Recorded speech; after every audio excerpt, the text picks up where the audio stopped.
Hello, everyone. Welcome to Louder Pop Culture Podcast. Happy New Year, everyone. This is actually our first stream. We're getting some feedback. I'm just going to fix this up, guys. Greetings. So I've had a little bit of a delay. I think I'm good now. Yeah, that was probably your sound, bro. Yeah. Anyways, welcome, as I said, welcome to Louder Pop Culture Podcast. I'm your host, Tommy West. This is my co-host, and I always point the wrong way because it's fucking mirrored. It's my co-host, Alanis Maximus. How you been, man? Yeah, warm, but good. There's something we got to test out with this stream, which is if I mute myself when I play some of the clips we're going to be watching, if you can hear me. So, if you can hear the sound, sorry. If it doesn't, we'll unmute it and we'll fix it. But anyways, yeah, it's been a hot day, eh? Yeah. Now I'm on holidays for 4 days, so I'm happy. Yeah? 4 days? Yeah. Where are you going to go, bro? Nowhere, but I'm not working, so that's the main thing. That is the main thing. We got heaps to talk about. It's going to be kind of a long episode as we're kind of like celebrating this new year. And with that, we're going to be talking about how some Scream 6 news already, which you'll be shocked to hear because we haven't even gotten Scream 5 yet. We're going to be reacting to the Uncharted movie trailer, which I know the first one came out 2 months ago. We're going to be reacting to trailer number 2, which came out 6 days ago. I've refused to watch it up until this point because from what I've seen, this movie doesn't understand what Uncharted is. And if they do understand what it is, they're definitely hiding it very well because this movie looks like shit and I haven't even seen anything about it.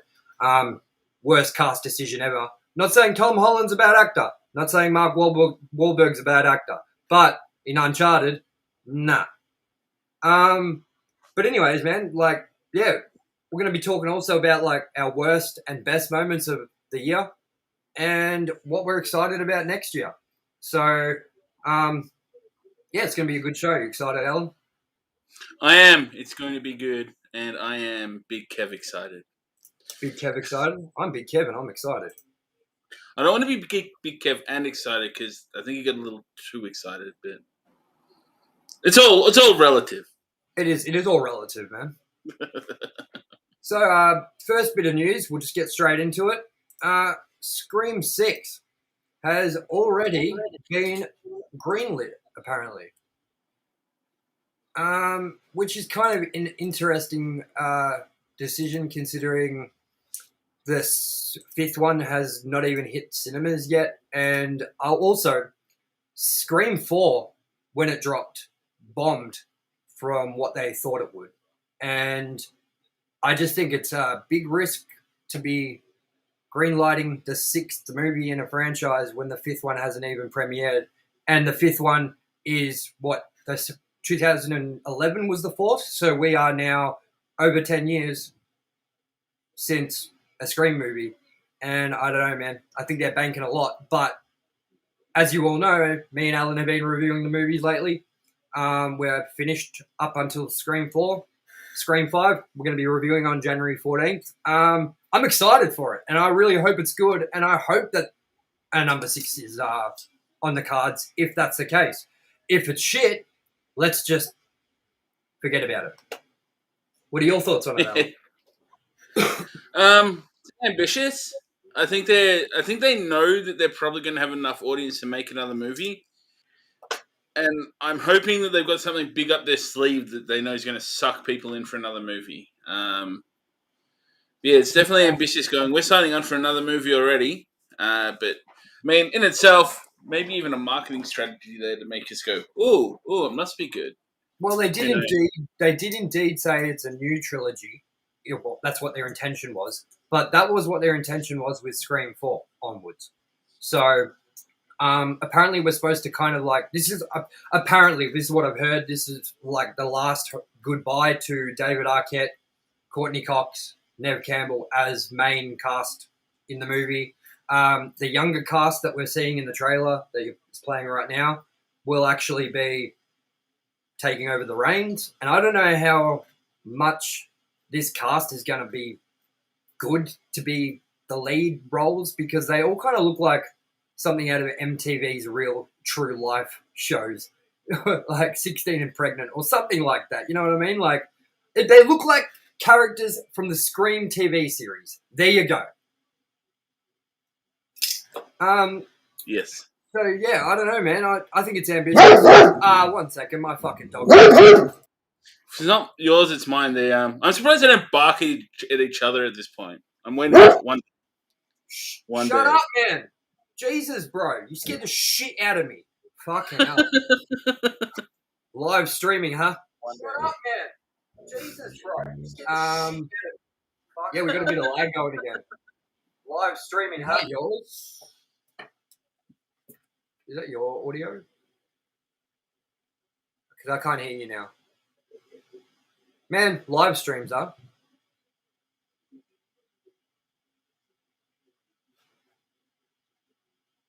I'll wait for you to get your shit. There we go. There we go. That's better. Yeah, for a second I could hear my own voice and it was like delayed by 30 seconds. I was like, oh shit. Daddy took too many shrooms today and didn't even notice. It's all going well. We're so excited for Scream 5. Like, we couldn't have gone from less giving a fuck about Scream 5 to more excited about a movie, I don't think. When me and Alan first talked about Scream 5 coming out, we had no interest in going to see it day one. We weren't that excited for it. But after watching the first 4 movies and getting into this sort of like thing of studying them and dissecting them and working out little like sort of, you know, things that they hide in plain sight that you can really notice if you just pay attention and stuff, it's really got us wrapped in, and I really can't wait for January 14th, which is when the review will be out. We are seeing it January 13th, a day before the American release date. That's just because of the way time works. Yes. Yeah, so everyone stay tuned for that review coming up January 14th. I guess we're going to find out if Dewey dies or Dewey survives. And you know what? I'm placing money. Dewey's dying. I would bet on it. That's Dewey's where my last bet is movie, going. and I'm going to just... I'm comfortable saying that Dewey is going. Yep. Like he's limp, he's fucking off. All right, so that wasn't much news for Scream, but, you know, we're building up to Scream 5, and we are about... I could have probably looked it up quickly for you and found out what day the reviews will go live for the world from everywhere else, but give a fuck. We'll just do our review because that's the only one that matters, right, Alan? That is correct. Forget everyone else's reviews, man. All right, so we're going to move on to the next story, which will be what I've been dreading. Uncharted, the movie. Drake's Misfortune. Which, I don't know if you guys caught it if you're a big Uncharted fan, but the first one's called Drake's Fortune. This is a misfortune. We all know it is. All right, let's get this fucking shit show over with because I know I'm going to hate it. I just know it. I've seen the poster, and that's it. So let's give it a go. And then before we also end that, once we've ended that trailer, I'm going to give you a deep dive, a little bit of history into Uncharted and why I think this cast sucks, why the decisions they made sucks, and yeah, kind of give my impressions a little bit more on why that is. So here we go, I guess. 1 second, guys. I am going to change accounts because you know what? We don't want to pay for that. Oh, you know what? Fuck it. We're just going to go deal with ads for a second because my premium YouTube is on another account and Google Chrome won't let me open it because it's a dog. All right. So here we go. Let's get on with this shit. Let's see what kind of mess they did with this fucking movie. 1 second. Let's get the sound going. Bailing on me. Come on, don't be so dramatic. Hey, wrong window, yeah? Oh, good one. My dog just, By the Victorian my Government dog just Melbourne. knocked a drink over. Here we go. Need to get tested for coronavirus? Yeah, we worried do. about missing work? Yep. Support payments are... Are you worried about missing work, man? Hey, that is not even a concern for me. I love missing work. Give me all the... I don't want That's coronavirus. what I was like with school, man. my mum left on holiday one day for 2 weeks, and she came back. She's like, "How's school going?" I'm like, "Oh, I'm not going anymore." True story. Sorry, we're just waiting for this. Oh, you know what? This is being really stupid. Let me just stop sharing this for a second.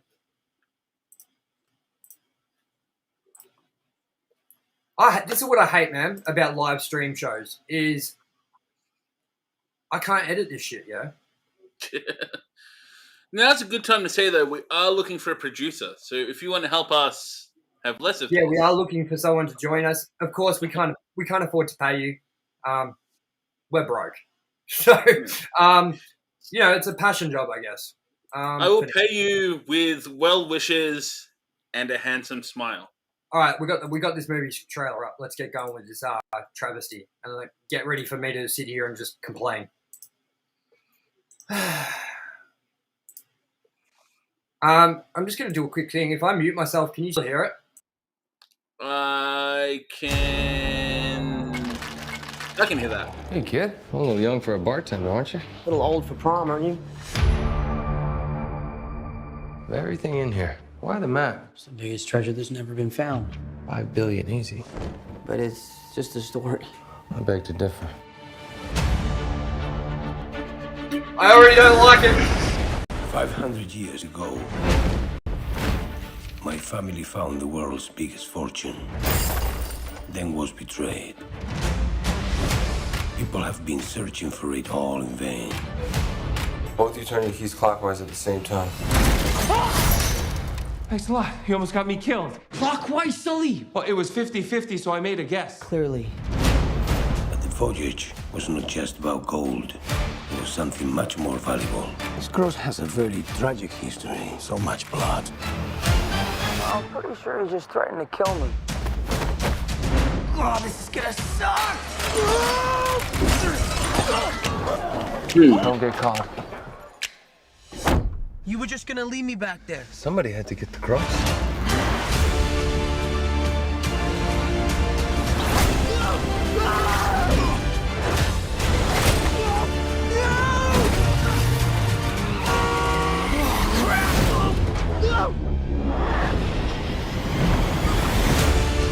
Your brother believed that there was a final piece.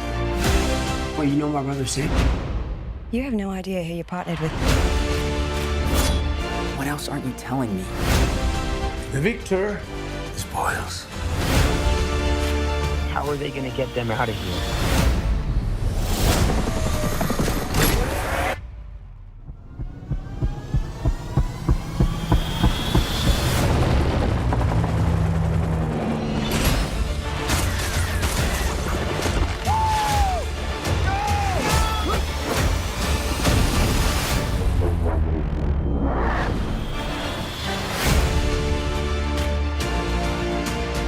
Hey, put them down, boys.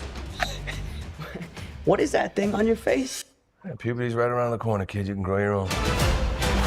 Exclusively in movie theaters.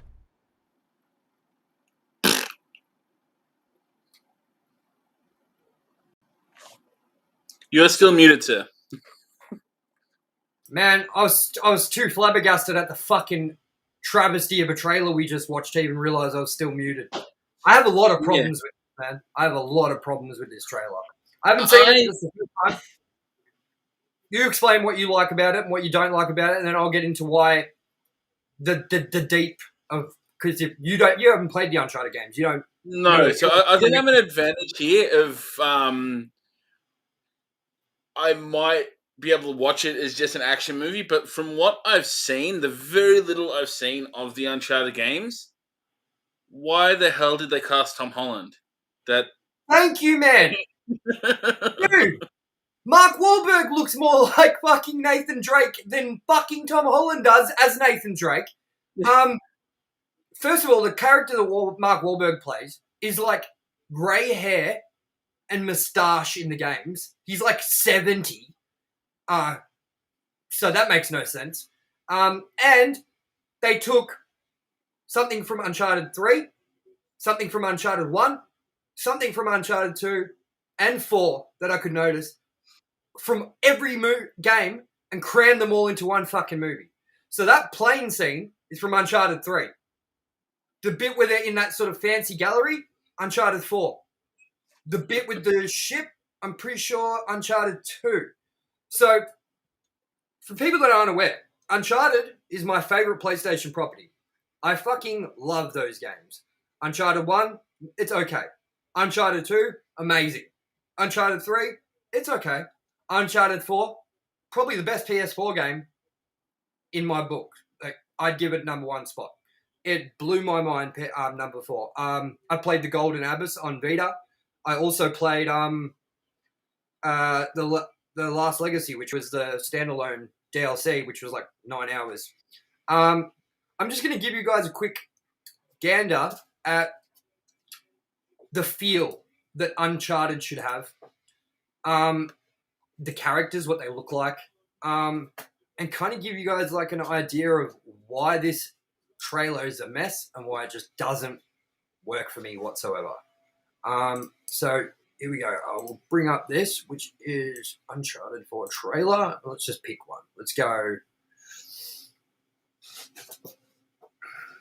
Yeah, fuck it. We'll go this one.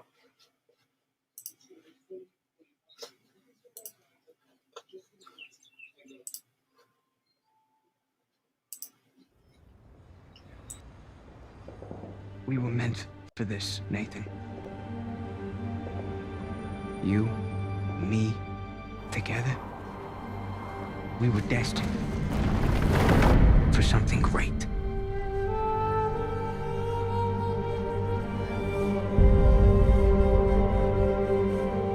For those who prove worthy, paradise awaits. Took a long time for him to get out of this game. He's meant for this life. Did you see that old dude? That's meant to be Mark Wahlberg, man. Wait for it. Shame we're not on the same side. I am a man of fortune, and I must seek my fortune. So, are you ready to seek your fortune? Not him. Hang on, Nathan! Where is the artifact? Heads up! I made a promise that I was done with this life. How long have we been chasing this thing? Long time. Real long time. Just you and me. No offense to these guys, but they don't get it. If you're done lying to me, then you should stop lying to yourself. The biggest pirate treasure of all time is within our grasp. Watch out! Look, Nate, I'm gonna make you a one-time offer. Drop everything. Go home.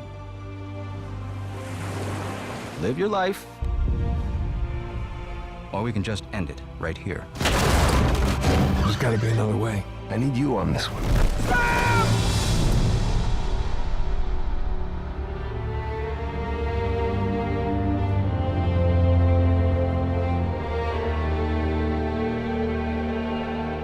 You ever wonder, like, different choices, how we might have ended up? No. I like the hand we've been dealt.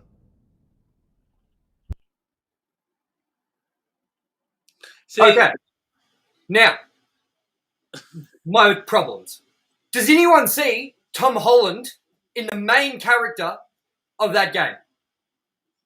Does anyone see Mark Wahlberg as the old dude that's barely able to walk anymore, and that's why he's not even in half the game with you anymore? And I'm going to quickly show you one more quick bit.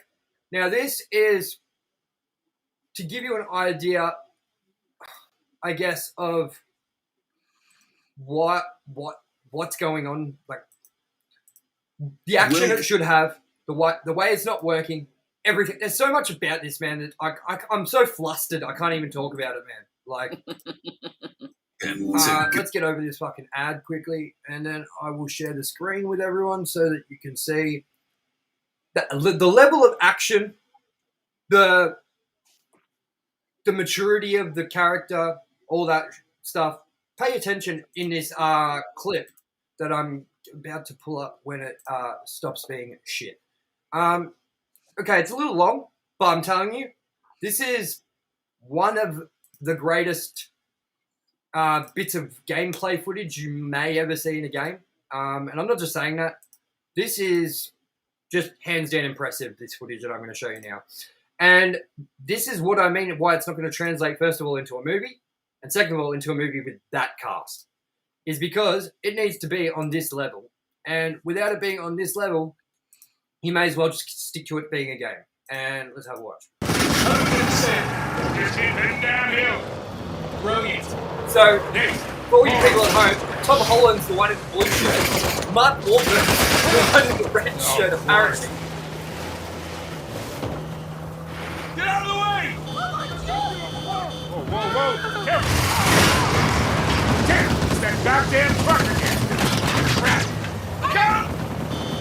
Please don't run anyone over! Sorry!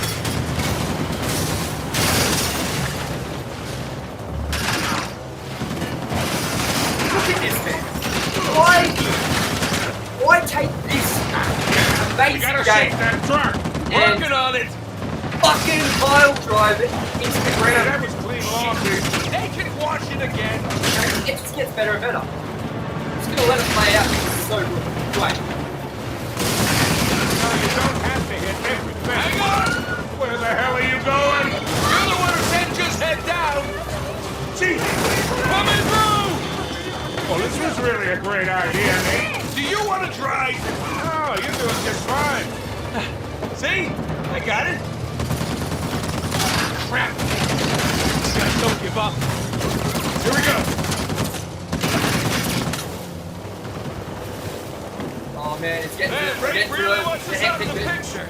Yeah, you think?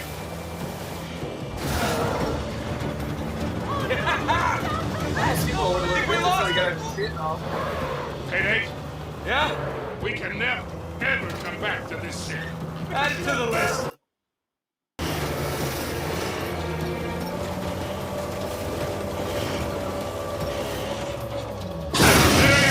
See any way to get to Sam? Here we go, man. We're running out of road, kid. Tom Holland, Mark Wahlberg. Hey!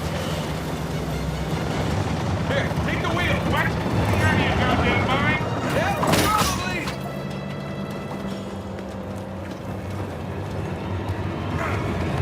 Oh, crap. Look at this man! Why butcher it?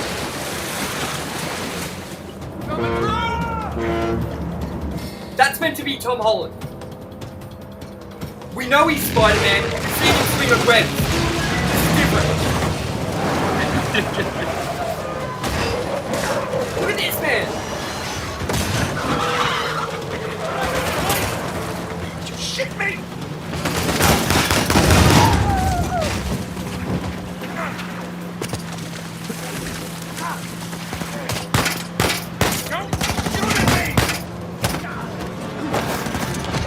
And then I'll skip forward to this bit.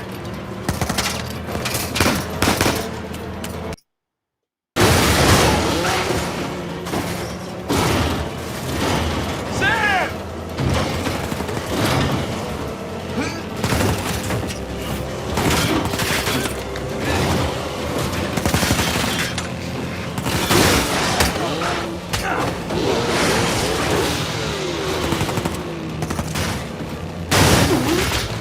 Here we go.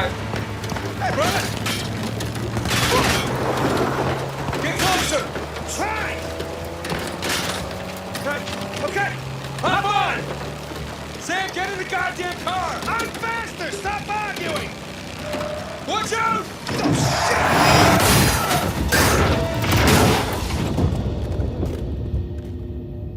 Now, do everyone now see how that cannot be Tom Holland? It's yeah. It's not a Tom Holland role. This, first of all, it is the most Indiana Jones character you'll ever come across. This is Uncharted is Indiana Jones. This may as well be Harrison Ford. And now, imagine Indiana Jones with Tom Holland.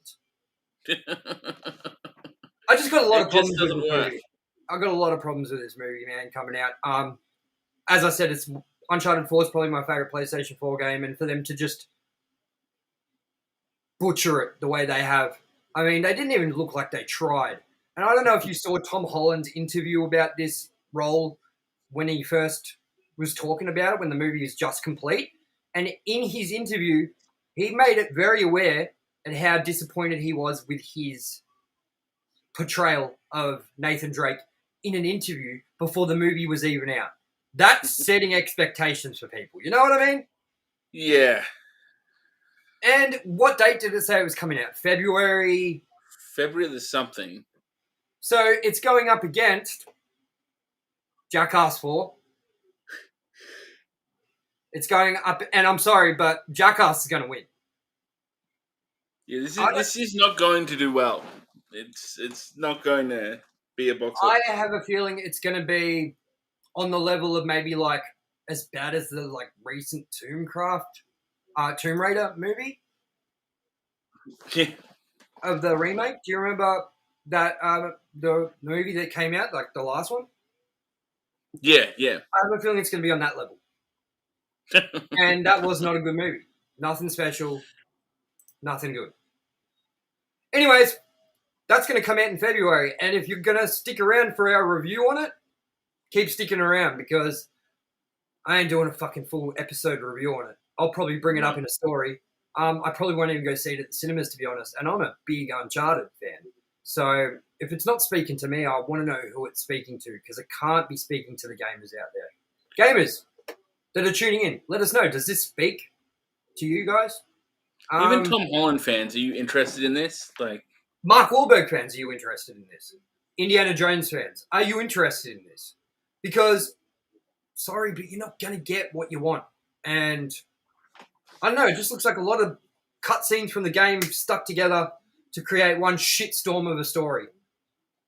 And I can't even really see Tom Holland as an action hero. He's not the kind of guy that I look at and go, he's going to kick some ass. Yeah, it's different Spider-Man because he has the wit, the humor, the charm, the boyish looks of what you'd expect Peter Parker to be. And now my argument with this is he's the best Spider-Man. And everyone's like, no way, he's not the best. Like, people are like, what about Tobey Maguire? What about Andrew Garfield? That's all well and good. But people are forget because someone said recently, Tom Holland's a bit young. And I was like, that's where you're wrong, though. If you read the comic books, Tom Holland is the perfect age, perfect height, perfect sense of humor, perfect characteristics. Tobey Maguire and Andrew Garfield were old as fuck for that role. I don't know. I think Tom Holland's perfect as Spider-Man, and I'm disappointed to see that kind of his big outing movie since being a part of the Spider-Man franchise is this shitstorm of Uncharted. Anyways, we've gone into enough of it. It's Indiana Jones, and it's not going to be Indiana Jones, and that's what everyone needs to keep in their heads because Uncharted is Indiana Jones. It's like playing through the Indiana Jones movie. All four of them, or whatever you want to, except for Kingdom of the Crystal Skull. We like to forget about that one, don't we?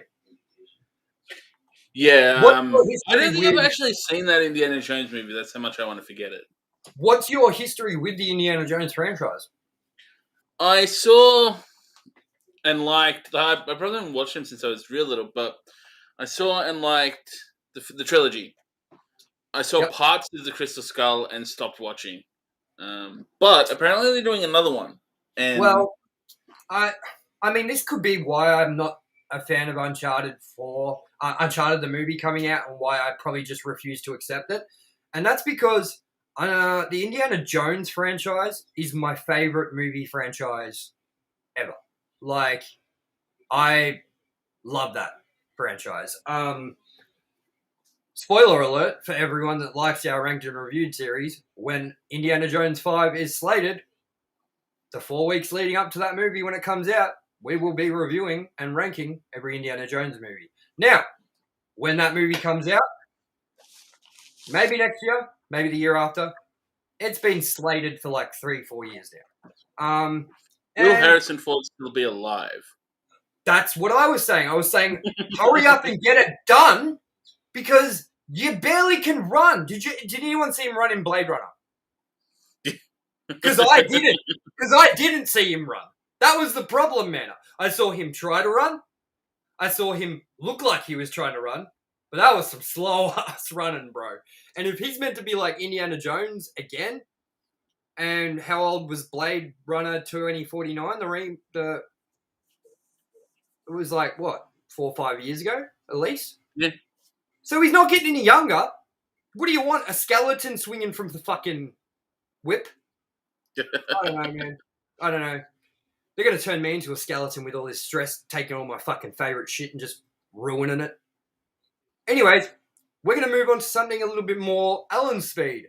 Now, I haven't seen any of this yet. Apparently, the first episode premiered, and that is the Book of Boba Fett. Now, first of all, before you get into your thing, Alan, I just want to make it very clear to everyone right up front. I am not a Star Wars fan. I do not like Star Wars. I do not endorse Star Wars. But I respect Star Wars. And I'm always keen to hear what is going on in the world of Star Wars, I guess. So, yeah, Alan, talk a little bit about this. This was good. This is one of the things that I've been, like, when they started The Mandalorian, when it was first in the initial talks, I'm like, Boba Fett series? But it wasn't. And then he came back for the series, and that was good. But this was really good. And before Disney decanonized or did things law, there was actually a book that, if you remember, you probably wouldn't recall. In Return of the Jedi, he falls in the Sarlacc, which eats you over however many years. He kills the thing and escapes. Just pretend that I understand everything you're saying, because right now... Yes. I thought I heard Snorlax, and that's a Pokemon. So I'm definitely off base right now. That also works, I guess. But yeah, they've it's a good continuation. First episode didn't give heaps. It was kind of cutting between the past and kind of the current time after the Mandalorian episode when he's reintroduced. But yeah, it's looking like it's going to be good. Basically, the premise is he's taking over Jabba the Hutt's criminal empire. So it's going to be a whole bunch of space crime and pew-pews and... So, how would it compare to something like The Mandalorian? Very similar vibe. Very similar vibe. I think... I feel like Boba Fett and Mandalorian are basically the same Star Wars character, nearly. That's how much I know. You know what? Just to be fair, I do feel like you are either a Star Wars fan or an Indiana Jones fan. I feel like the people that crossed Star Wars and Indiana Jones fans, like the fans that did cross, they're very far and few between. I almost feel like you either like Harrison Ford as, fucking Han Solo, or you like him as fucking Indiana, And for me, the Indiana Jones movies are much more appealing. That's just me. But I do have a memory of liking Empire Strikes Back, and I have a memory of me liking the Wookiee forest scenes in Return of the Jedi. But other than that, I got no memories of the plot, characters. I remember Jabba the Hutt, and I remember what's her name, chained, and he's like, I got like talking shit, or whatever the fuck. Man, I don't know, bro. I'm not a Star Wars dude, But yeah. So how was the first episode of this show? It was good. It was left me wanting a lot more.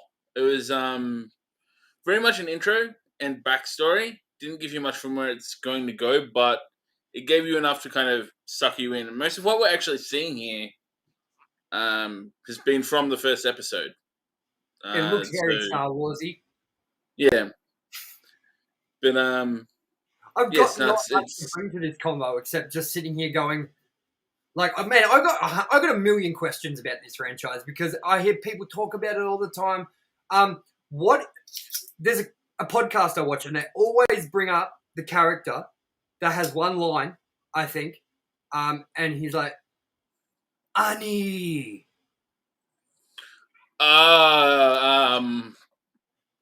Watto from the first movie. That's a joke on a podcast where they always go, they always do his voice, and I'm just like, and apparently they've made Watto action figures, bro. It doesn't surprise me too much. Yeah, so I mean, is this tracking to be like Mandalorian? Because like what I remember from the review, like verdict of like basically the first season was the first episode was a banger. and then I think I remember it dipping in quality, and people going, "Oh, the next few episodes were a bit rough," and then I think I remember it lifting again in quality, and people were raving about it. So is that what you experienced with The Mandalorian? I think this probably has a little bit more pull, at least off the early onset, because Boba Fett's a more established character. Like, he's been around since Empire Strikes Back. But I'll put it on par. I think it's going to have a lot of fan service and tie-ins and things like that, which is what I think lifted The Mandalorian up. Whereas this doesn't really need it. It's already kind of got its feet on the ground running because it's about an established character, whereas they're not setting someone new up there.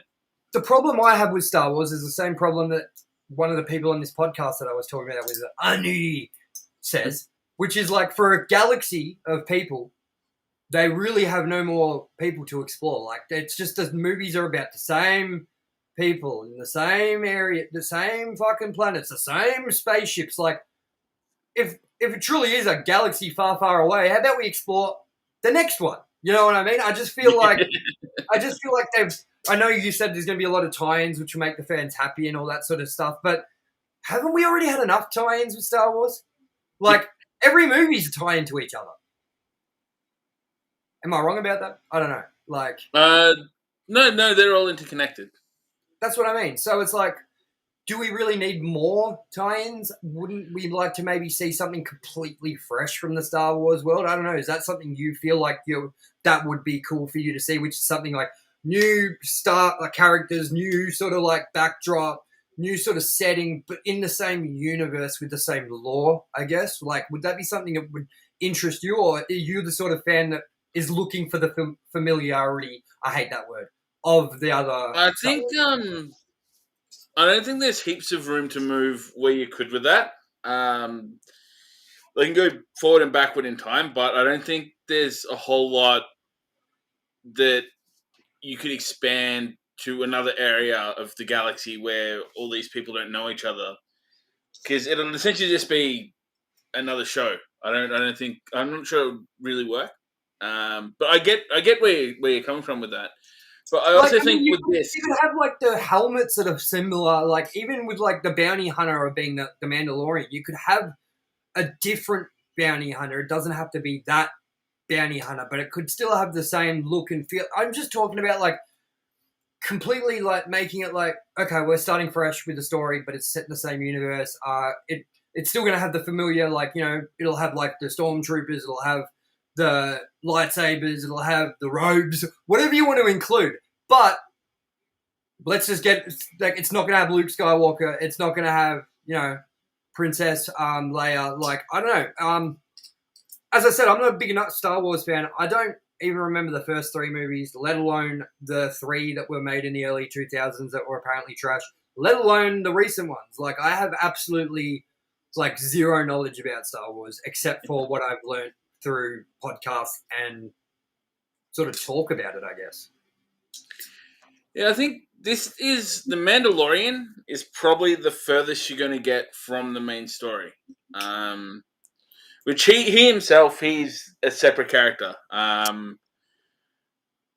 was really excited, man, for the Solo movie when they said it was like a buddy cop Star Wars movie. And I was like, that sounds fucking awesome. Like, if they could do like a 21 Jump Street style Star Wars sort of that comedy, that sort of, you know, structure, but in Star Wars. And I thought that's what we were going to get with the Solo movie. And then I heard that it was rubbish. Yeah. I haven't actually seen that because of that fact. I've heard very few people say it's good. So I haven't even gone there. So, yeah. It could quite well be, but to me... What is this on? Yeah. What channel is this on? Sorry, what streaming service? Disney, yeah? Disney Plus. Disney Plus. And it's what? Releasing once a week? That's right. And do you know how many parts there's going to be in this first season or not? They usually sit around between 6 and 12. So the Mandalorian's first season was 6, yeah? 8, I think. Could have been 8. See, I know all this stuff. I know all those little sort of nitbits. I know it was like 6 to 8 because of being a pirate. just downloading and seeing it listed on torrent sites all the time. But yeah, no, I'm glad you're enjoying it, man, because like I know how hard it is for Star Wars fans to kind of accept newer installments because the first 3 are so loved, and I get that. But like I do feel like Star Wars fans do a lot more complaining than they do sort of like being happy about the franchise. Like Definitely. I remember when The Force Awakens first came out and everyone was like talking so high and praising it, and then everyone suddenly realized that it was the whole, they just remade the older movie and it's sort of like familiar, and people were like, after like the excitement wore off, everyone was like, oh, The Force Awakens, that was not the best. You know what I mean? And what did you get? What was the second one after that? It was I know Rise of Skywalker. Was Rise of Skywalker No. the last? The Last Jedi. That's it. And how is Mark Hamill now? Like being Luke Skywalker? He gets killed. Pretty much that was a handing over essentially. He gets killed off in that. He's quite old. Yeah, well, Harrison Ford did say that he hates playing Han Solo. He said he loves playing Indiana Jones. He said Indiana Jones will always be him. He said once he dies, he doesn't want anyone to take the reins. He wants it to die with him because it's his franchise kind of thing. And as a big Indiana Jones fan, them being my favorite movies ever, I kind of am in agreement with Harrison Ford, which is once the real Indiana Jones is done, like once the character's gone, the guy that's portrayed him for 40 years, once he's gone, let's leave it. Let's let it go. There's only one person that I could kind of see in the role to take over Indiana Jones, and just everyone stay with me here. I know he's in everything now, but you got to remember, this is not when he was in everything that I came up with this idea. Chris Pratt. He would be my pick for someone to replace Harrison Ford because, first of all, I want you to look. He's wearing the Indiana Jones outfit in Jurassic Park, straight up. He even kind of has the same style as Indiana Jones, but Harrison Ford, but younger.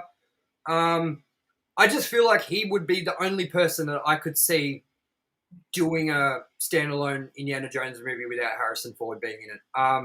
I mean, I don't know if you said you haven't seen King of the Crystal Skull, but the way that one ends, it meant to look like Shia LaBeouf was going to be the next, like, passed down. And I'm sorry, but fuck no. Fuck no. I feel if we were back when he was the thing, we'd be seeing him in an Uncharted movie. I feel that Tom Holland is the new Shia LaBeouf in some ways. I don't know, man, because Shia LaBeouf's a fucking goose, bro. So, like... Yeah. Like, what was that video he put up? That weird video one day where he looked like a homeless dude or some shit? And didn't he hires out of cinema and watches all his own movies? Yeah. Oh, man. I don't know, bro. Anyways, I'm glad you're enjoying it. And obviously, if you're a Star Wars fan, go out and check out the book of Boba Fett. I nearly said Boba Fett because that's how Star Warsy I am. All right, we're going to move on to the next story, which is, again, another Alan-centric sort of story. I haven't seen any of this, so Alan will fill us in. Squid Game, Season 3. They're already talking about Season 3. First of all, I didn't know that Season 2 had come on because I don't follow it. It hasn't. That's the thing. Well, there you go. This is. I think even making it, watching it. First season was great, but it's one of those shows that you watch, and the way they're ending it, potentially from what I've seen, and I want to be proven wrong here, but is the kind of main character is going back to stop what goes on, which is essentially people play games for money, they lose, they die. I've been recommended this show so many times, bro, and I watched the trailer, I've heard everyone talk about it, I get the premise, and it just doesn't look like something for me. I mean, everyone's raving about it, so there must be something awesome about it. So what did you think of the first season? You were a fan? I think it was good. that they did things in the right way, and I think it. I hope once again. I hope it's not, but I feel like it's lightning in a bottle. I can't see a second season being the same show if they're going in the direction they're headed. Is it It would Japanese? essentially need to be completely new people every time. Is it Japanese? Korean. Korean. See, I didn't want. That's not my fault. Yeah, like I'm not trying to be. I'm not trying to be, nasty. I'm not sure. It looks very Japanesey. Like, I was just looking at sort of the Terminator vision that they just had and stuff, and I'm like, that's just feels very Japanesey. But I guess Koreans kind of similar too with their sort of zaniness with their filmmaking and stuff. So is it? Yeah, it's completely subtitled. Yeah. You can watch it dubbed as well, which I actually did, and so I've got a shit attention span, so I look away from the screen every now and then, so I don't do subtitles. But the dubbing is actually really good for it as well, which is something I liked. It wasn't the typical shitty. I don't know. It's kind of it sounds like it's the same dude every time, and he's just about as dynamic as a piece of cardboard. But the dubbing for it was good for this, which is good. I do. You know what show would benefit from doing a dub? Narcos. I feel like Narcos doesn't get a fair enough shake. It's such a great show, especially the first 2 seasons. I can't recommend those more about Pablo Escobar. And a majority of the people I know that haven't seen it but are interested in the topic haven't seen it because they don't want to have to read and listen to Spanish. Oh, read English, listening to Spanish. Because it is American/Spanish, so it's got, the DEA agents in America talking in English, and the narrator is in English, but all the, cartel crew and stuff is all Colombian. Later on goes to Mexican and whatever. But it's they haven't done a dub yet, and you have no choice but to read it and listen to the Spanish, which for me, someone who likes to learn Spanish, tried to learn it for a while, learned a little bit, but not much. It was kind of cool to watch and get so used to hearing the language that you could kind of look away from the screen and still understand parts of what was going on. And yeah, man, I just think that with shows like this, which you pointed out, you think the dub was okay, but I think you're sort of leaning on the side of watching this in its native language with the subtitles. Is that what you're leaning at? Better than dubbed? Or I just feel like it might hold some of its charm more being in the original format, I've heard that the subtitles, there's 2 sets, and one actually misses, is a bad interpretation, whereas the dub actually gets things a bit more correct. But I mean, I don't think I really lost anything by watching it dubbed. Whichever you prefer, I think, in this case. It's a shame because I feel like people that watch TV, even though they can't see, if they've got, seeing problems, like people that are blind, people that have, all that, they still watch television, but they need the audio. And I just feel like Narcos suffers because there isn't a dubbed version. It's good to know that with Squid Game, there is a dubbed version so that everyone can enjoy it no matter where, who, what your disability is. If you've got no disability, just what country you're from, you know what I'm saying. It's good that everyone can kind of get on it, whether they want to read or not. Whereas with Narcos, it's like, you want to read or you want to learn Spanish. You know what I mean? So, but yeah, so what is season 2, like, how far away is season 2 from coming on? I think season 2 we're going to see next year, I think. I'll be surprised if it was early. I think maybe end of next year, I think last I heard. But yeah, I don't have high hopes it will be the same. But as I said, I'll go in and hopefully be proven wrong. Cool, man. Well, I most likely, I say I will check out a lot of things, but to be honest, as I'm watching the trailer and I'm hearing what it's about and blah blah, it's something I just don't think it speaks to me. I'm sort of one of those people that, like, I'll love the shit out of something just because of, like, the subject matter. So, like, I a lot of things about cartel and Mexico and Colombian cartel drug runners. That's why I like Narcos so much. And everyone's like, oh, how can you like Narcos better than Breaking Bad? There's just something I do like about Narcos better than Breaking Bad. And I think it's to do with the culture, the language, the setting, all that sort of thing.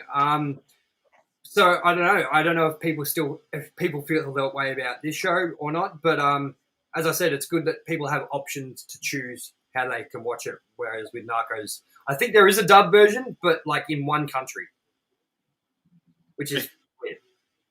Anyways, I'm sure we'll see more on Squid Game as everyone talked about it when the first season was on. So I'm sure when the second season starts, everyone will talk about it. And then when the third season starts, everyone will talk about it just a little bit less. Just like every Netflix season that happens, every show. Yes. Have you noticed that? Everyone raves and raves. And then as they go on a little bit longer, the raving gets a lot less. Like, what's that show? Stranger Things. Like, no one talks about Stranger Things anymore. And that show was, no one could stop talking about that shit when season 2 trailer came out. So, yeah, I'm wondering how this will fare compared to other Netflix shows, you know? Anyway, so far, I think it's done the best out of the lot. So it'll be interesting to see. But as I said, I can't see how they're going to recreate it and keep it as good. I think it's going to drop off. But prove me wrong, Korea. Prove me wrong.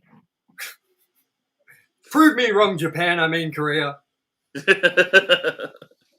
the next story, we're going to talk a little bit about Grand Theft Auto, the contract. Now, I've been playing this. I'm not a big GTA Online fan. I'm a big Grand Theft Auto fan. But GTA Online, it was the sort of thing that I feel like you had to stick with from start. With every update they've done, with every add-on pack they've done, I feel like you had to stick it out and kind of keep playing it, because if you didn't stick around doing the game very much, after like the first month of the trailer, the game dropping, the online, and then you just stepped away from it like I did for 10 years, you literally jump into that without having one clue of where to go, what to do, how to get it. I'm like, I want to buy an apartment. Oh, first I got to do this. And now I got to do this. Oh, now I got to go through this app. Oh, okay. Like, and then it's like, oh, I want to get on that island and do that heist mission. Oh, so I have to become a CEO of a company first. How do I do that? Oh, okay, now I have to buy a submarine. Oh, how do I do that? So now I have to get a jet ski and jet ski out to the submarine. How do I do that? Okay, now that I've climbed the submarine, where do I fucking sit down and get this shit moving? You know what I mean? Like, I just feel like the game, it's very hard to get into if you haven't been invested in the online at all. But what I will say in its defense is this is the best online content that I've played on the game myself. I played very heavily the first 2-3 months, maybe even 4 months, stopped, played again when they made a nightclub, biker club option, didn't even know how to do it. Then I tried the Puerto Rico heist or whatever the hell it's called. And then I just left it and came back with this. And out of all the content they've dropped, this is by far the most enjoyable. It's good to see Franklin Clinton back as your main character. Well, you're going to be playing your online character throughout this online add-on pack. So that's where I think the problem lies, right? This is what people's vision of it is they want story content where your character, like you're playing as Franklin, more story, adding to story, the chapter of Franklin, yeah? The problem is this is so close to being what everyone wants, but it's online. And it's a little bit lacking because it is online. So the missions aren't as, like, intricate. Your character doesn't say shit because it's your character you've made. What I will say it has going for it is the story, which is Franklin Clinton now owns a business where he works for the rich and the powerful. Well, not straight up. He's trying to work for the rich and the powerful. And he gets his first client being Dr. Dre, who, people that know me personally, will know that he is my favorite producer, hip hop artist / mastermind of hip hop of all time. Dr. Dre is a king, an idol to me. So for the whole GTA 5 story content to be about him and to focus on him releasing new music, and you unlock the songs one by one as you find. So the story is his phone's been stolen, has his unreleased EP on it. Someone's made copies of it, and you have to go throughout doing these missions to there'll be the South Central connection. So you got to go to South Central and get the copy of the phone that was done there. Then you got to go to the nightclub, and it's the nightclub setting, and you got to get the music from there. And every time you go to a different setting, it's a different Dr. Dre song from the new album, the EP, which is 22 minutes long, by the way. You can go check it out on YouTube, just the EP, if you want to listen to it from start to finish. It's called The Contract. So basically, I just wanted to cover this and say, is this worth your time? Now, I haven't finished the content yet at all. I think I've got one main mission left. And I am enjoying it. But I think you need to like Dr. Dre. I think you need to want to like his music. I think you have to be curious as to what his new music is going to sound like.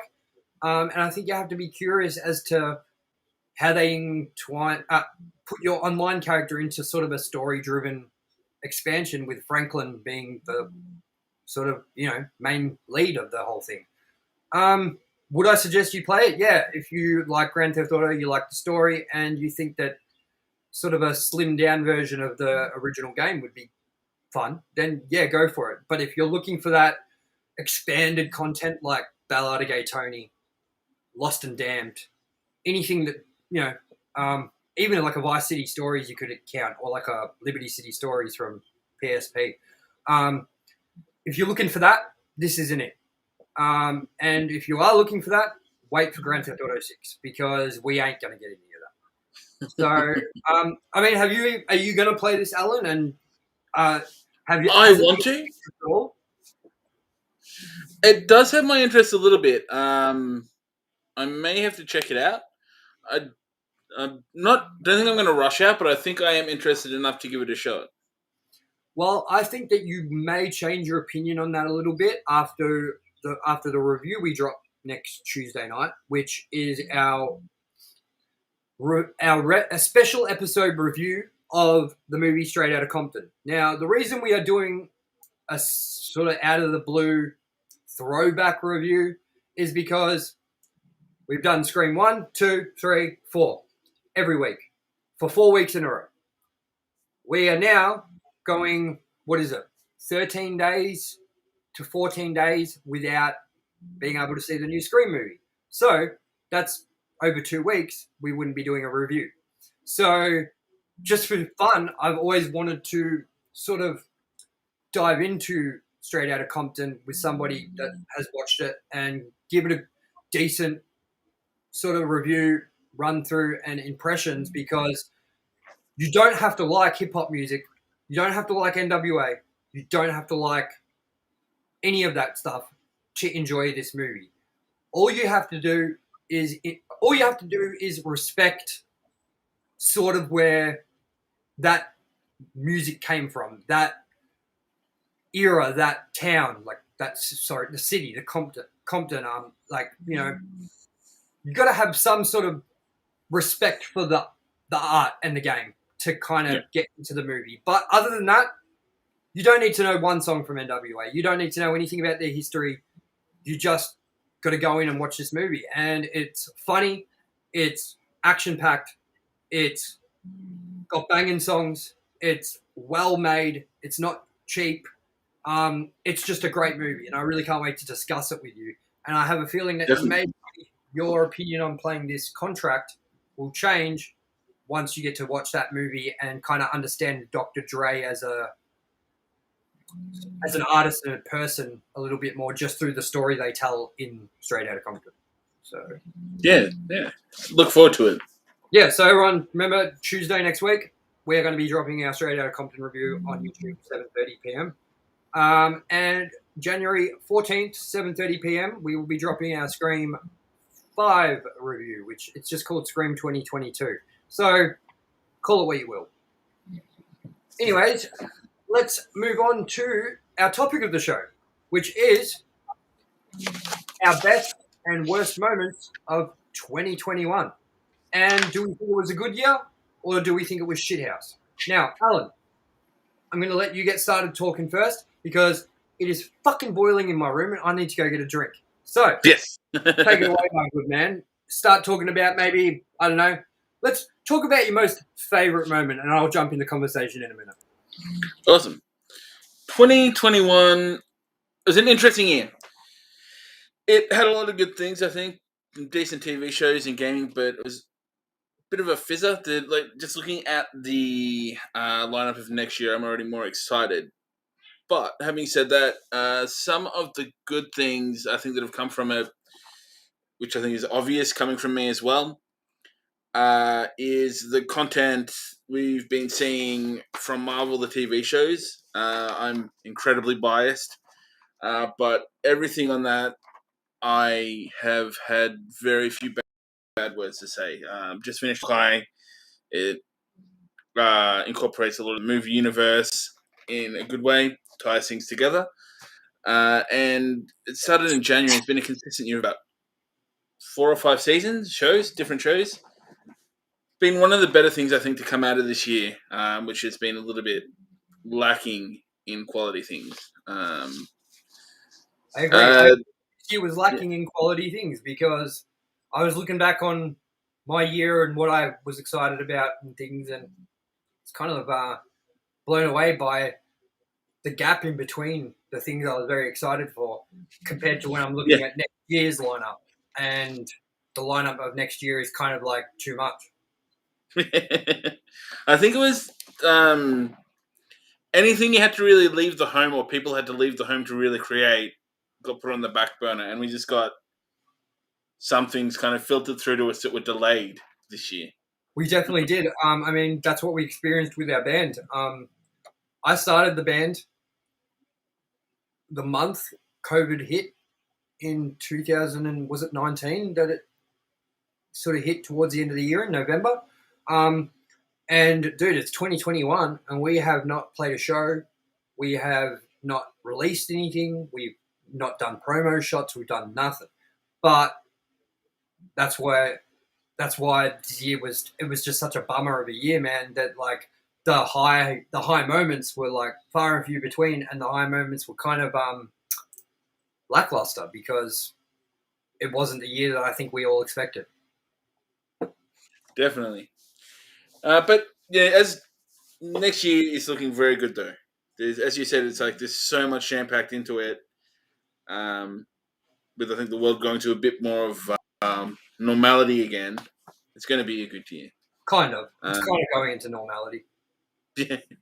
I don't know. What would you say was like one of your biggest letdowns of the year in entertainment, like movies, games, TV, whatever? What would be the one thing that sticks out to you where you're like, yeah, that was pretty not as good as I was hoping? I think the constant, like, I kept trying to get into it and content came out across the year, which holding on to that dwindling hope of the Avengers game being something good and being constantly disappointed, like firing it up and going, oh, this shit again. And then not playing it. I haven't seen any gameplay of the game whatsoever. Like I haven't, and I'm a comic book dude. Like I love the Batman Arkham games. I love the Spider-Man games. So like, you know, an Avengers game, yeah, it's like more Spider-Man with everyone else should be good, but that's not kind of the route that the game took. And I believe that the roadmap of like their content they were dropping afterwards got completely pushed back and it's still delayed. Like things are still getting, and Spider-Man was just released for it and apparently it's dog shit. Yeah. No new content with Spider-Man, but I think that's because they limited it to PlayStation only, which I think is what really shot that in the foot as well. But I think there's red tape around that. Like only they've got the game rights only for Sony. So well, think about it. Sony own half the rights of Spider-Man again. Yeah, Marvel for Homecoming, I believe, and I believe it was Marvel for Far From Home, and I now believe that Sony stepped back in for this third movie, No Way Home, which you've seen, obviously. I haven't seen it yet. But do you feel like Sony kind of stepping in on that third movie changed much about the series? Do you think it made it worse? Do you think it made it better? Because everyone was saying this is where Spider-Man goes shit again when Sony acquired half the rights to it. But I think that the new movie is kind of on the better side than what people were expecting Sony to come out with. I think with No Way Home, as long as they keep going by what's been said, it'll be good. I think if they try and branch out too much and do their own thing, like they kind of had with Venom, what it looks like they've done with Morbius, it's gonna go downhill again, and we're gonna start seeing some mediocre things like the Garfield. Did Morbius come out? What was that? Has Morbius come out? No, that's I think April or March next year. I believe I saw the trailer for it, and I was like, "This looks really underwhelming." Yeah, it's I think it's one of those movies you're going to really have to Leto to be really excited about, and I find him hit and miss, and I don't think the movie's going to be a great translation of Morbius. So, what was your thoughts on Venom? Venom, it was a shitload better than what's his name? Topher Grace. Way better than that abortion. The latest one, they killed it by having a PG rate, well, American PG rating for Carnage. Like, he just doesn't work in that environment, I don't think. And they ignored some pretty core concepts about that character that are no secret. So that they make good popcorn movies, but they don't make a good comic book movie. That's how I felt about Venom, which was, I heard nothing but bad shit about the movie. Bad reviews, everyone canning it. I was like, oh, I'll watch it. I'll give it a watch. And I watched it with my ex-girlfriend at the time. And we both thoroughly enjoyed the movie. But not because it was like a super good superhero movie or comic book-based movie. It was just an entertaining movie. Kind of like what we said about Scream 3, which is it's not a good Scream movie, but it's entertaining. Well, I didn't get bored during it. I thought it was a good movie, but it's definitely not a good Scream movie. So that's exactly where they lay, I think. That's the best way to put it. So, yeah, that's... and Venom 2's out now, yeah? I've seen it on the torrent. The pirate... Yeah, I've seen it on the ocean, man. I've seen it on the ocean. The rest of the world got it months ago, like I think around October, and we got it about a month ago, I think. And but I actually torrented it before it came out here in Australia. So, because I got bored of waiting, and you see spoilers flooding through, so it was like, found myself a torrent as soon as I could. It's called Maximum Carnage, yeah? Let There Be Carnage. Let There Be Carnage. I'm getting mixed up with the comic books. Yeah, well, I mean, I'm not a big, Venom fan. I love Spider-Man, obviously. I really liked Homecoming. I wasn't a big fan of Far From Home. I haven't seen the new one. But I'm hoping that Sony makes better choices, especially with now that they've kind of made some good choices and seems to be going okay. Like, I hope that has a better track record from what they used to do with their movies. Like, think about X-Men was owned by 20th Century Fox, yeah? Yeah. I've never seen movies before that break their own continuity with the movie before it. It's... Yeah. Well, I'm going to bring up one of my biggest letdowns of 2021, and that would be, this is just from recent memory, the last season of Narcos. I didn't want it to be the end, and I almost feel like this was a great second last season, but we missed out on getting the great last season that we were all hoping for, which was where it was going to be mainly about El Chapo. I mean, yeah, El Chapo was featured heavily in the final season of Narcos, and you get to see a lot about him, but it's not in depth. Like, I know they probably didn't want to do it because Netflix have an El Chapo show already, and it's a Netflix show, same with Narcos. but I almost feel like the opportunity to make a legit El Chapo chapter is now gone by, because I tried watching the El Chapo Netflix series and I just couldn't get into it. Whereas Narcos, I was already invested, I already knew the show, I already felt comfortable, and I was like, well, now they just got to wrap it up with what we all know is the latest story in the drug war, which is El Chapo was the king of the Sinaloa cartel. He escaped from prison on a fucking motorbike in a tunnel. He then got put back in prison. Now he's never getting out, apparently, but he still runs the show from prison. So, like, there's a whole season there that I just feel like they just threw away. And I do feel like this last season of Narcos was it started off really like blockbuster bang, like action boom. Then it was very slow. Picked up a little bit, slow, and kind of just ended on a like really down note. That would be one of my biggest letdowns of 2021. And now I'll quickly say one of my best moments of 2021, and a lot of people are going to argue with me on this, and that is Halloween Kills. That's on my list as well. I really fucking like that movie, and I get why people don't like it. I guess. I get what people were expecting. But I don't know, man. I just thought it was so fun to watch. Again, it was a good movie. Like, it was a good popcorn movie. It was a good horror movie as well. It was pretty gory. It was a good Halloween movie. It wasn't lame. There wasn't any satanic ritual culture. There wasn't any of that weird shit that they kind of threw into the Michael Myers, mystique, which is, suddenly is like the cult of Thorn and all that bullshit. But what I have heard is that the next one, Halloween Ends, coming up next year, may include some of that.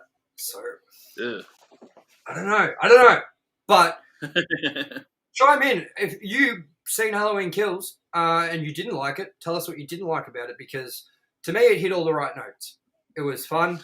It was gory. It was clever with its kills. It was like not boring, just camera shot of someone stabbing someone. It was like, cool shots. The 70s, the flashback to the 70s was done so fucking well that I was guessing if it was like actually ripped from a 70s like Halloween movie. I couldn't work it out. I was like, is this from Halloween 2 or did they reshoot this? Because this looks so 70s. And I just think they nailed every aspect that they were meaning to nail with this movie, which, I mean, it's in the title, Halloween Kills. Like, it's just a bloodbath. And that's what I found fun about it. I mean, is that what you found fun when you watched it? Yeah, definitely. And yeah, as you said, the way they shot it, and it was just... I know a lot of people like, reboots, but I think sometimes they get it right, and this got it right. And it cut out, at the end of the day as well, it's retconned out a lot of trash. Like, it retconned out a lot of problems. Halloween movies. It retconned out a lot of problems, but I don't know if a lot of people are aware that in the new timeline, Laurie Strode is not related to Michael Myers. It isn't her brother. Whereas in the other timelines, it's always been, except in the first movie, it was never made clear. In the second movie, you find out they're related. It continued on through the fourth movie, which Jamie Lee Curtis wasn't in, so she was kind of killed off screen, with her daughter being the next one to take it on. And then that continued into number 5. Then it was number 6, which had Paul Rudd in it and was terrible. Then it was H2O. And then it was Resurrection. And that's where that timeline ends. And then it was the Rob Zombie, the 2 remakes. And then we got Halloween 2018 and Halloween Kills. And, I mean, when you compare Halloween Kills to, for instance, Halloween 6, Halloween 5, even Halloween Resurrection, which was fucking shit. Halloween H2O, even though it's kind of corny at times and not the best Halloween movie, I still think it's probably one of the... In the franchise, I guess it is one of the top movies, because even though it does feel like a Scream movie. Do you reckon, when you watched H2O, did you feel like it had that Scream vibe of like the 90s teenagers at school, that sort of vibe? Whereas Halloween never felt like that, so it kind of felt like they took that step in that direction, like the Kevin Williamson step, which is the guy that wrote Scream movies. So yeah, that was like one of my high moments, and Narcos being one of my main lows. I got a few more high moments to bring up. What are some of your more moments from 2021 you want to talk about? Some other high moments. Big one for me, which was very unexpected and late in the piece, was the Guardians of the Galaxy game. I think we touched on it when I first started playing it, but I recently finished it. And it's just a really solid... It's very linear, but it's just a solid narrative kind of shooter game. I'm not huge on the Guardians myself. They're not my favorite characters, but I was very entertained. I enjoyed it. How many hours did it take you all up? Not long. I played it over a long period of time, so I kind of took some breaks here and there, but probably only maybe 10, 15 tops. That's surprising. That's really surprising because from what I've heard, not in reviews, it got great reviews. People love the game. I mean, I've heard nothing but praise, but one of the drawbacks I've heard is that people are like, it gets to a point where you're like, yeah, this is a good game, but wrap it up now. You know what I mean? Like, that's what a lot of people have said. So I thought when I heard that maybe we were looking at like a 16-plus hour game, and I could totally get why people would feel burnt out by that. But to hear people say they felt like it should kind of wrap up after like the 10-hour mark, I mean, it's a story-driven game. You'd want to hope it's probably a little bit more than 10 hours. So yeah, it's I'm legitimately pretty surprised by that. I think maybe because it's so linear, people got bored.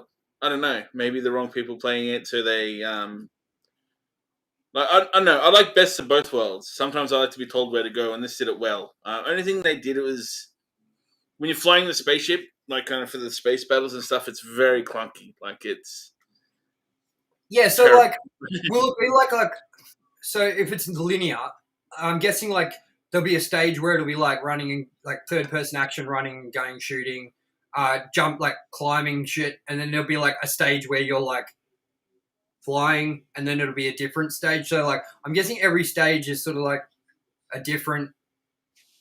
Like, I'm guessing it repeats itself, obviously. So there's many stages where it's third-person action, many stages where you're flying, but I'm guessing like they all kind of take place outside of each other. You know what I mean?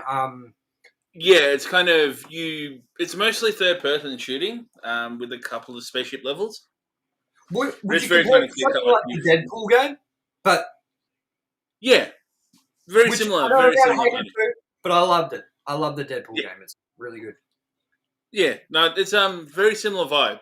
I guess also to a degree, kind of like the Tomb Raiders in the way they kind of you've got your path, and there's like a couple kind of little kind of areas you can go off in, but it's definitely not open world by any stretch.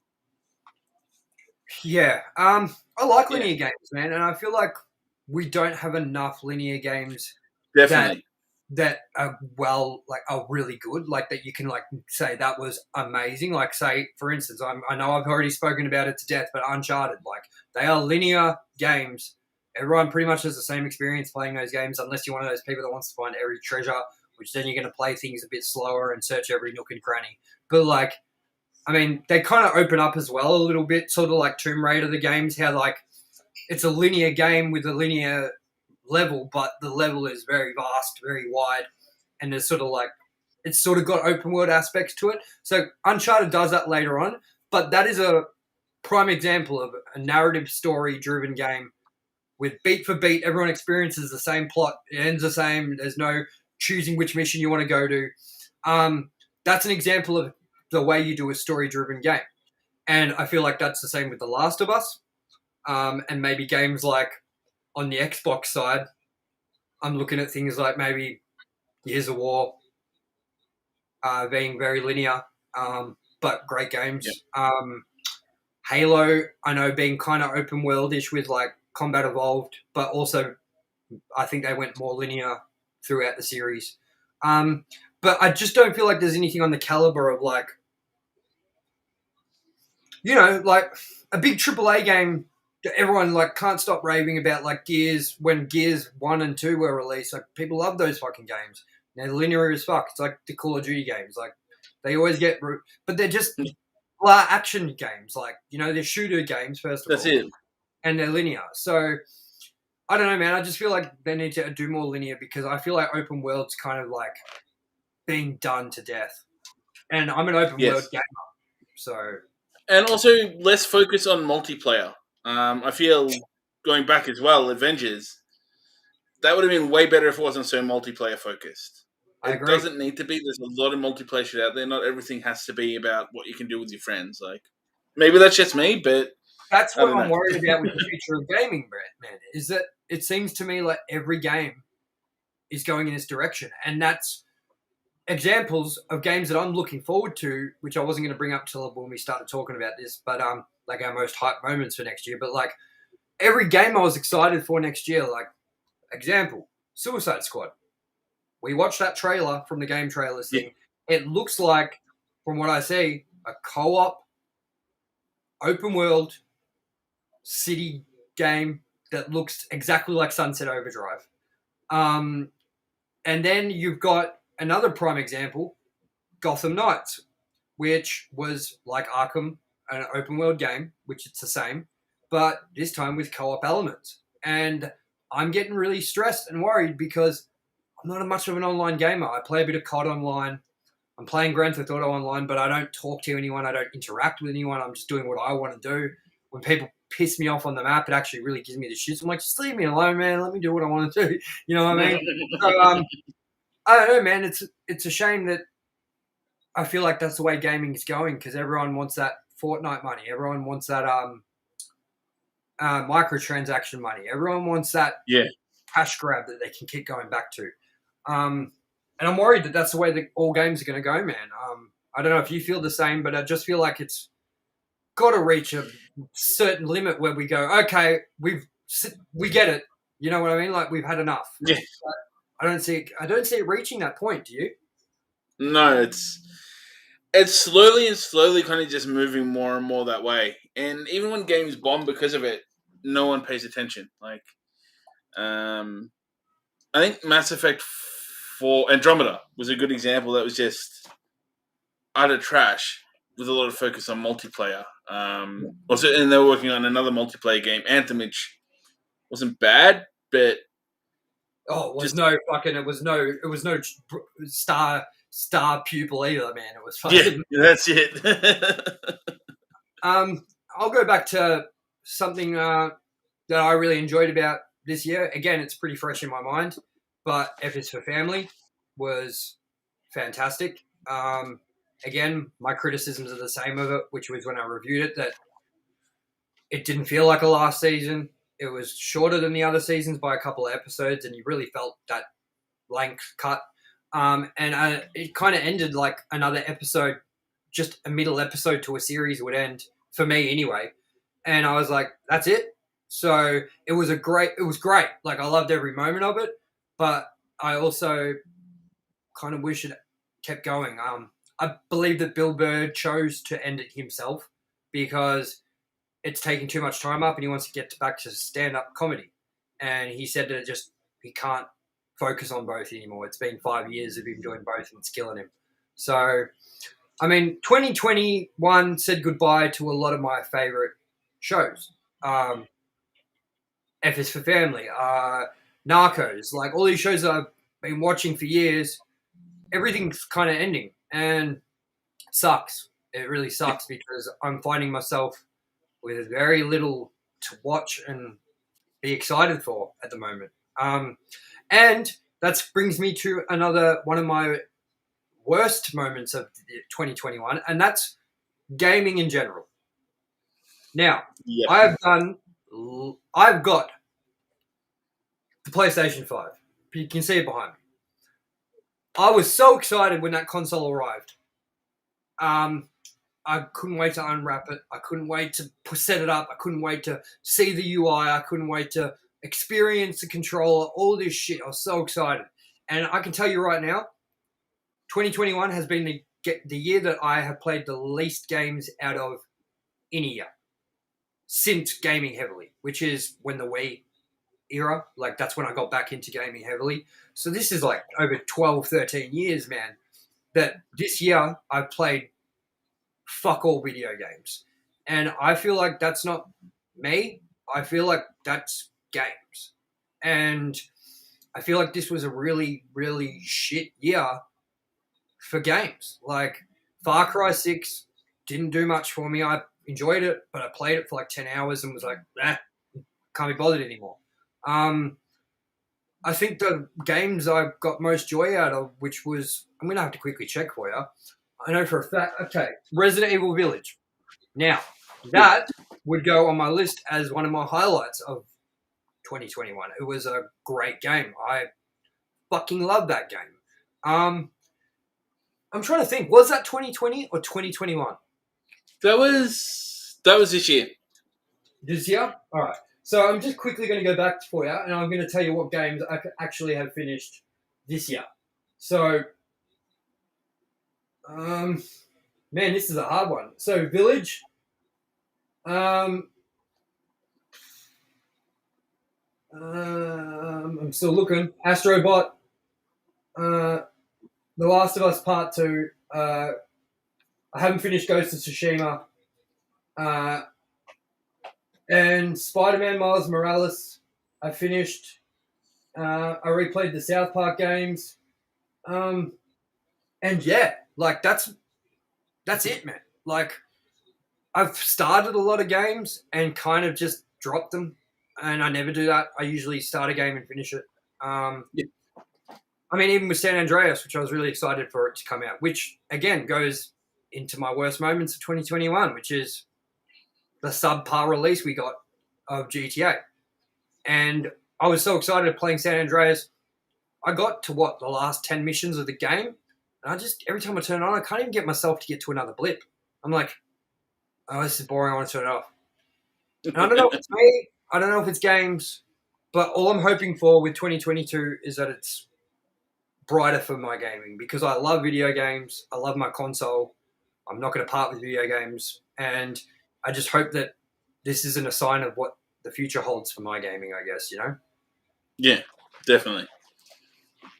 I'm glad you feel the same because I do feel like, do you feel like you played less games than you usually would this year? I played more old games from previous years. There's actually probably some periods where I just didn't play, but when I found what I was playing wasn't something new, it was something I either hadn't finished or something I hadn't played yet. I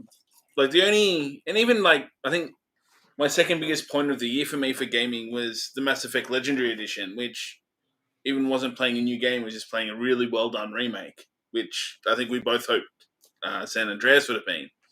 Well, and dude, to be honest, I'm not one of the critics that hates this new remake of San Andreas. Like, it's fine. Like, it's actually better than the original, in my opinion, because the controls are better, the save points are better, the gameplay mechanics are better, the mapping of the buttons is better. Like, I've never gotten this far in San Andreas before. Like, I've never gotten towards the end of San Andreas because that game's a fucking nightmare. You have to repeat missions over and over and over, and they're like 15 minutes long.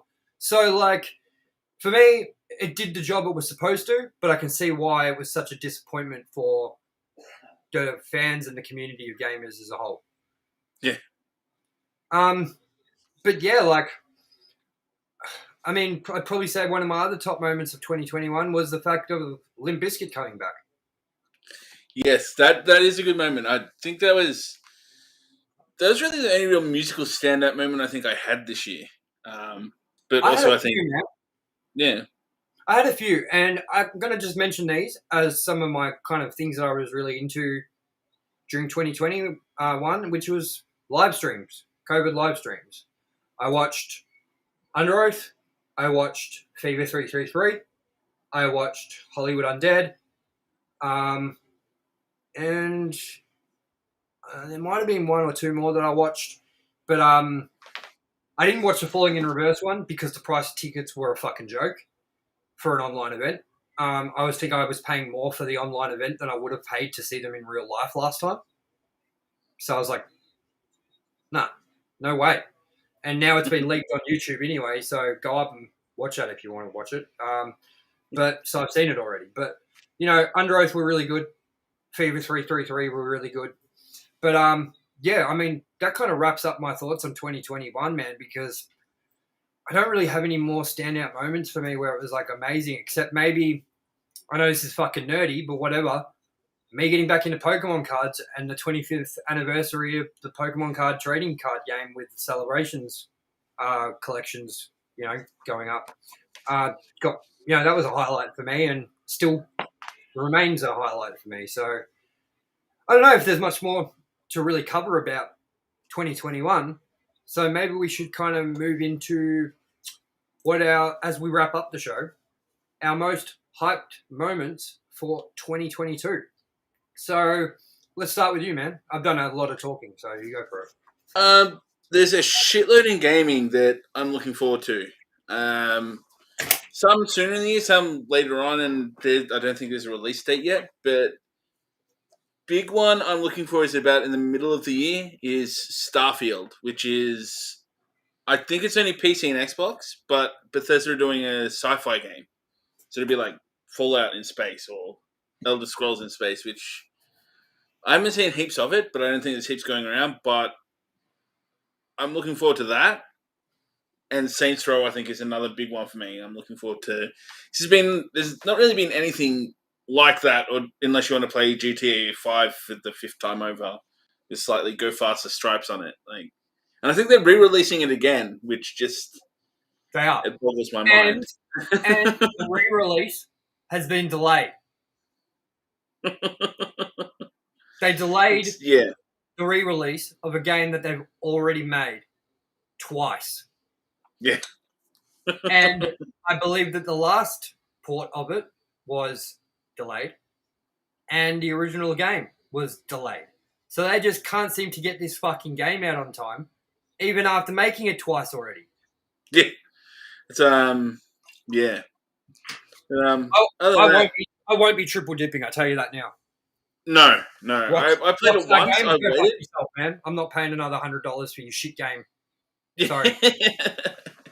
Yeah, actually, I waited till the last release. It was one of those games I'm like, I should play it. But I hadn't played it. And I wish I had. I can't see myself going back in for slightly better graphics. There's not going to be a change that's going to grab me.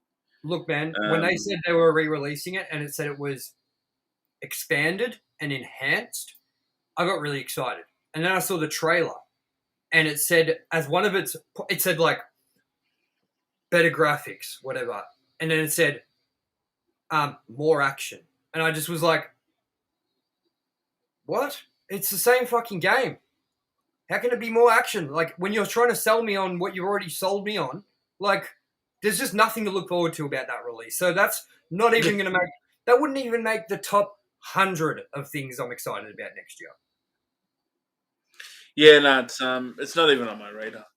But Saints Row will be good. That's going to be pretty nice. That trailer surprised the fuck out of me, man, when we watched it at E3. I mean, I never thought I'd not E3, the Game Awards. When I walked away from that live stream we did on the Game Awards, I never thought I'd walk away saying Saints Row was the game that stood out to me as being the most exciting or fun.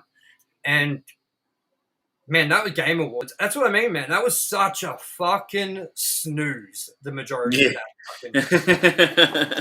I know we're going to get a lot next year. I know it's going to be like a shock year for games and stuff, and we haven't seen everything we're going to get yet. But, I'm in other news, PlayStation are apparently about to announce their home run towards Game Pass. Oh, really? So, yeah, and something leaked the other day that PlayStation are working on a project codenamed Spartacus. And that would be getting they're going to dive deeper into details of that. I'd say early next year, maybe. I wouldn't say they'd do it now because of Christmas. So yeah, when fucking a day away. I can't even remember what date it is, man. We're a day away, so early next year. But yeah, man, it's crazy, man, that this year's finishing. I'm just sat here and I just thought about it. I'm like, one more day. You know what I'm doing tomorrow night for my New Year's? You know what I got planned? Zero. Nothing. Anyways, what movies are you hyped for 2022? Because I can tell you straight off the bat what I'm excited for. In order, nearly, I can tell you. And that is Scream, January. Jackass, February. Indiana Jones is slated for sometime next year. Jurassic Park, Dominion. And I'm also excited for the Batman, which we're getting in March. And I'm also excited for... There was one more movie that I can't stop thinking about that I'm really excited for. Halloween Ends, obviously. Yes. So, I mean, there's some banger movies coming up. And games-wise, really excited for Gotham Knights. Really excited to hear something more on a new Uncharted, man. I know we're getting the... it's just up there now. I saw it on my thing. The Uncharted Legacy of Thieves collection, which is a remaster, PlayStation 5 remaster of 4, and the downloadable content, or the add-on, Lost Legacy. So I don't know why I've got that picture. I don't know if that means that I've got the game unlocked already because I've already purchased it, or they're going to make me go, hey, do you want the upgrade? Pay the extra $10, $15 like PlayStation do. Stingy assholes. And you know what? My most hyped moment overall, nothing to do with the podcast, nothing to do with movies, TV. What it is to do is with music. And that is the fact that I start tracking drums for our band CD next Friday. Well, we're doing 2 tracks. You heard it here first. Shh. We're doing 2 tracks. So I'm doing drums. I'm starting the recording for that, and I'm really excited about moving forward with that and shit. Of course, we won't be going anywhere. This will still be going on strong. As not all of you will know, but as Alan knows, I've been working my ass off along with Alan as well so that we can start bringing you more content, better content, and try to keep updating you every day with something. We got many shows coming. Alan's actually nearly finished working on his debut episode to Nerdy by Nature. And I don't know if you want to tell everyone quickly what the subject matter is on the first episode. Just give them a little...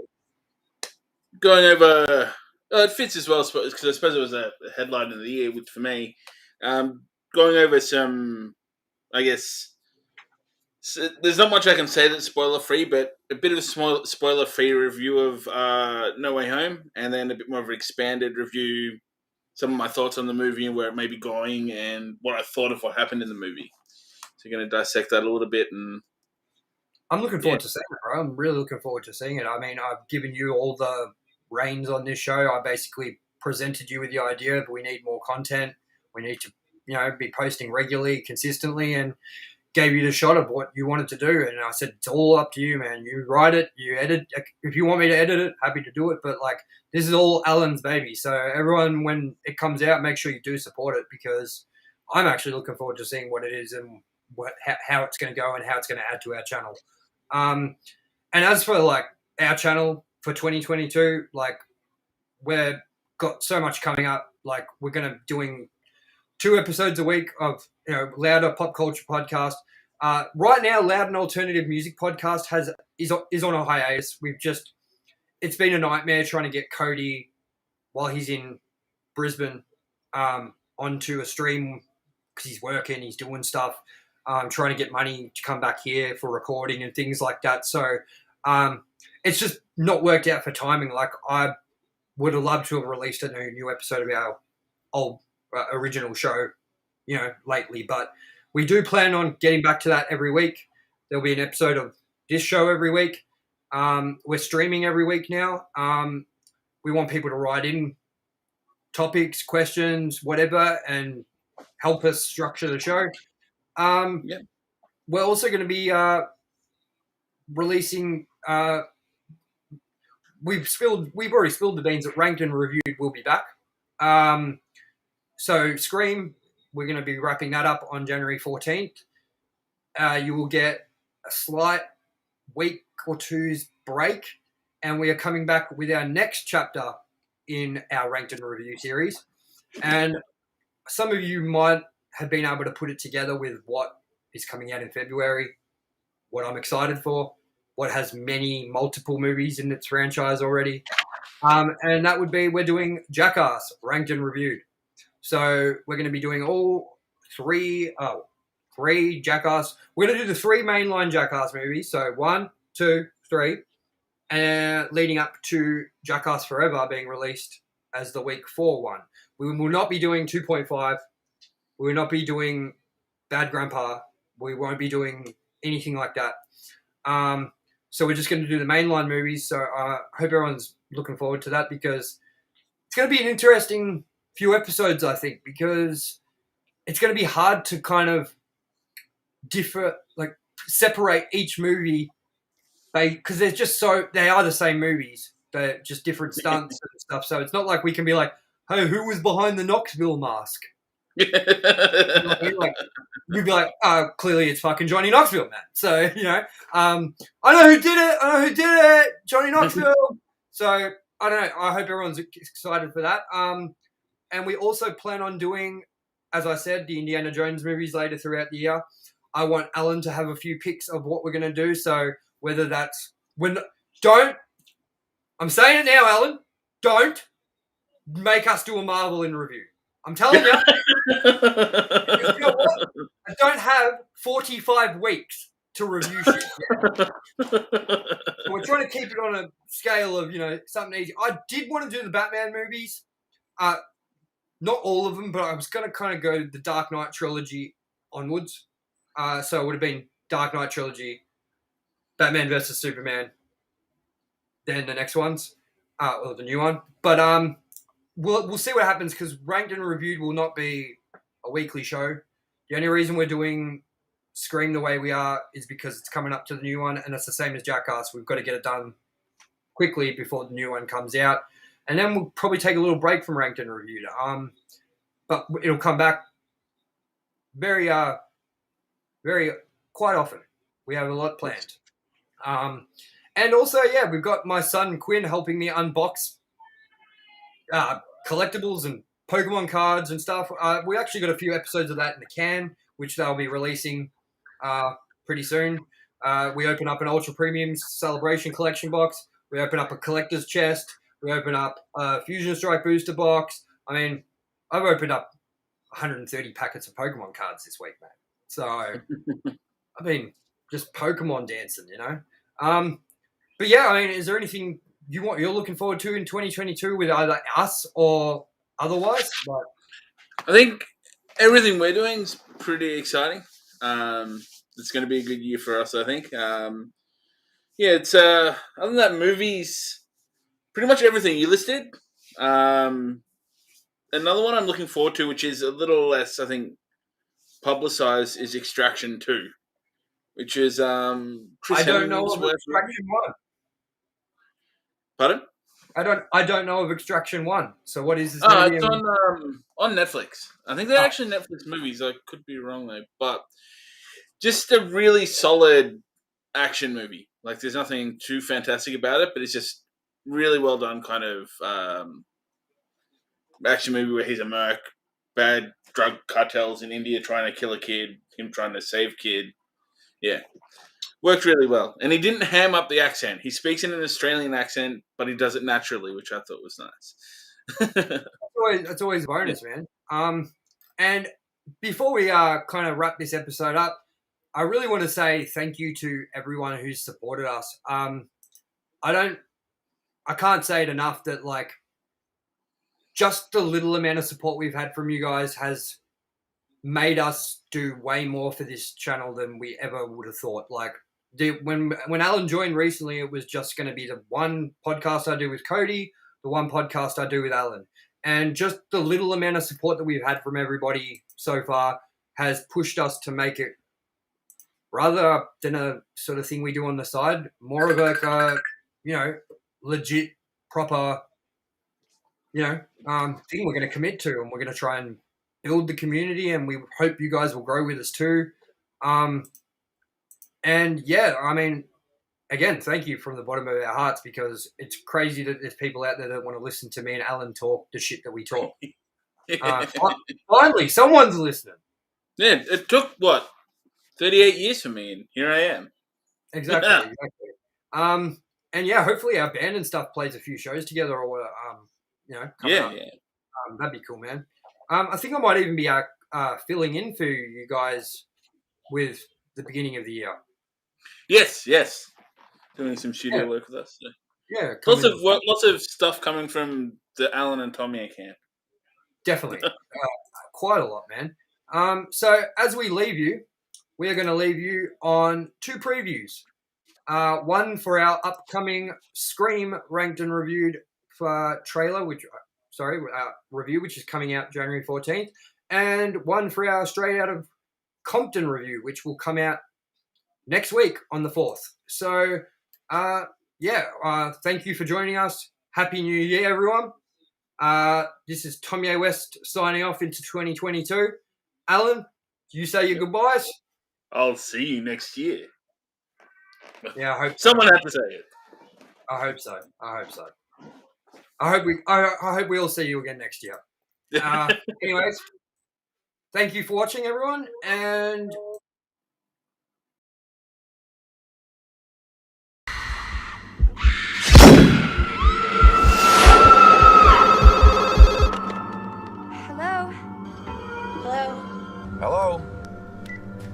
Hello?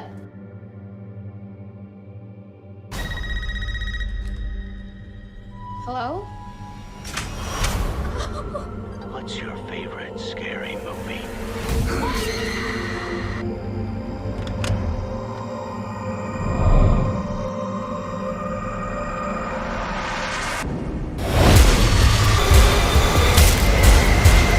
Hello, Sydney.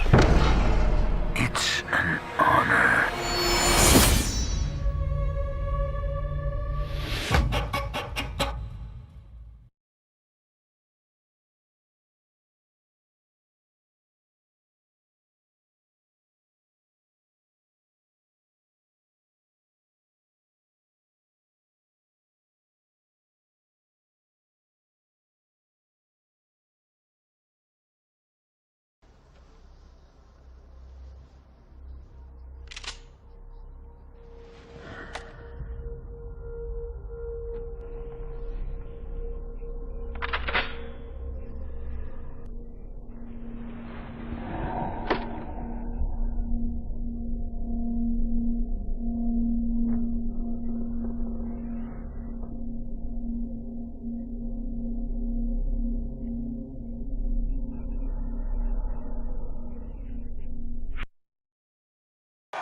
Yo, Drake.